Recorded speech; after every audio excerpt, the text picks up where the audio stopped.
Hi, it's John, and welcome to the channel. 20 minutes after 6, Thursday, September the 18th. Hope you're having a great start to your Thursday. I've got the big blue mug of coffee with me this morning. I'm not getting going later than normal. I guess I'm getting my video up later. I've been up since 3 o'clock, 3:20, about 3 hours now.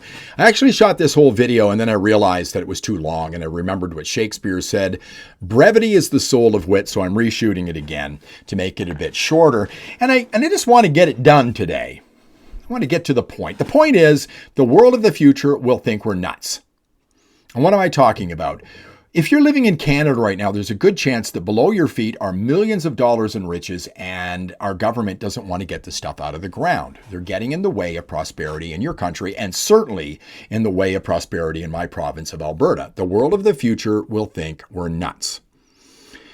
And why am I talking about this today? Two stories. There was a story that came up the other day, which I wish I'd done a video on about 2 days ago, because a lot of YouTubers got this story yesterday and were talking about it. And another one popped up today. I'm going to show you what they are right now. So the first one is this one. You may have seen this. This is from energynow.com. Canadian energy industry CEOs and leaders sent another open letter to Prime Minister Mark Carney urging Build Canada Now. What do they want? A lot of these will sound familiar to those of you who know what Danielle Smith wants from the government. But number one, they want significantly simplified regulations. 2, shortened timelines for project approvals. 3, commit to growth production, not limit it.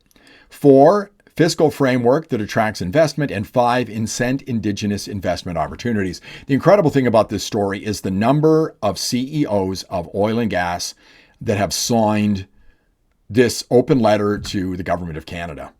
It's just astounding. On and on and on. But what we seem to forget about is they wrote a similar article or a similar letter just prior to the election, March 19th. So April 28th, we had an election, energy CEOs to Canadian leaders, an urgent plan to strengthen economic sovereignty. It's basically the same letter. And we seem to forget that 2 days after the election, this would be April 30th, they wrote to Prime Minister Mark Carney at this point for action to deliver economic sovereignty and jobs. And so far, we've got nothing. We've got no pipelines announced. Nothing. Oh, but Mark Carney announced some projects. We'll get to them in just a moment. Then I saw this story right here this morning. World must spend US $540 billion annually looking for oil and gas.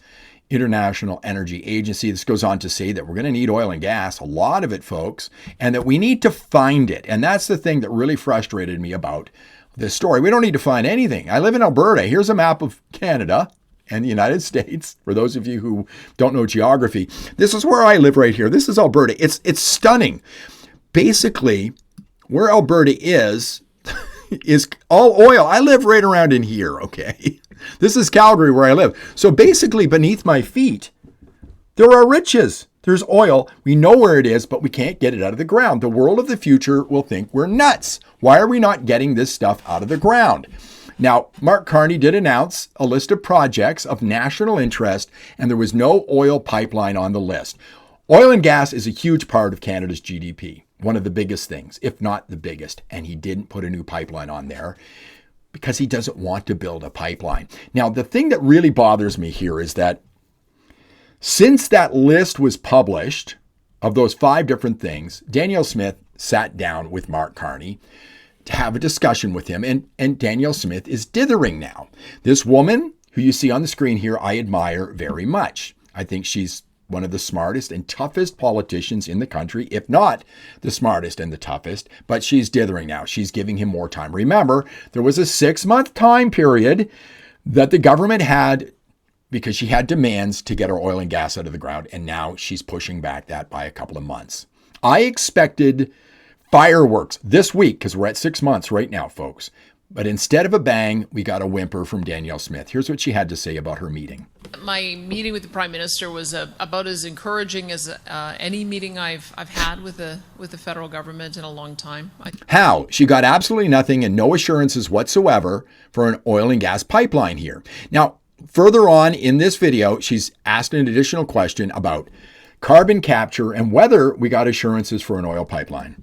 Just to clarify, did you get assurances that it will be on this second tranche of projects that will be approved? And separately, how would you assess the reports that are coming out about the list from Alberta's perspective, including it appears as though phase 2 of the LNG Canada project will go ahead, and there's some suggestions that the Pathways plus carbon capture project could be part of the next wave? Well, I can tell you that when I looked at the first 5 projects, I thought finally they get it, because it's all the projects that have been difficult to build.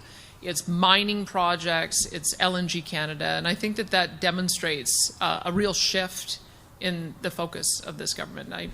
Here's the thing. These projects that have been considered of national interest that Carney announced have all been on the list for a long time. There's nothing new here.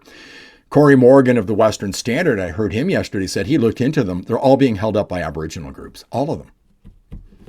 And we remember, I don't have to play a clip for you, where he talks about consensus. I've played it here a dozen times. If we don't have the consensus, meaning the provinces and the Aboriginal groups, projects just aren't going to get done here. She's asked about carbon capture. That's one of the things that Carney wants. He wants carbon capture. I talked to Jeff Rath here on this channel about this. This is what he had to say. Just think about Carney when he talks about energy corridors. Like, he's going to allow Alberta a pipeline, all right? The pipeline just happens to be a liquid CO2 pipeline from the heart of the tar sands, out to Bonnyville Coal Lake to put CO2 back in the ground. Mm-hmm. His energy corridor has nothing whatsoever to do with oil and gas pipelines. And if Danielle Smith thinks that, she is deluded. So why is Mark Carney doing this? Why will the future world look back on us and think we're nuts? Why is he doing this? It's quite obvious to anybody who knows Mark Carney. Maybe as much as half of oil reserves, proven reserves, need to stay in the ground if we're going to get to where we are. We can't meet our ultimate objectives, which is to get to net zero emissions. We can't get there unless we do not just have a cap on emissions, but those emissions are brought effectively to zero. The stranded asset problem in the energy sector is going to crystallize sooner than people think. There will be a glut of oil, and the wisdom of developing new fields, just from an economic perspective, can be called into question. How do you reconcile keeping Bill C-69 with your plans to build infrastructure in Canada? Do you plan to repeal Bill C-69? We do not plan to repeal Bill C-69. To answer your question directly, what we have said is society is putting tremendous value on achieving net zero. So the companies and those who invest in them and lend to them, who are part of the solution, will be rewarded. But those who are lagging behind and are still part of the problem will be punished. So to get to net zero, we need to electrify everything and make electricity green.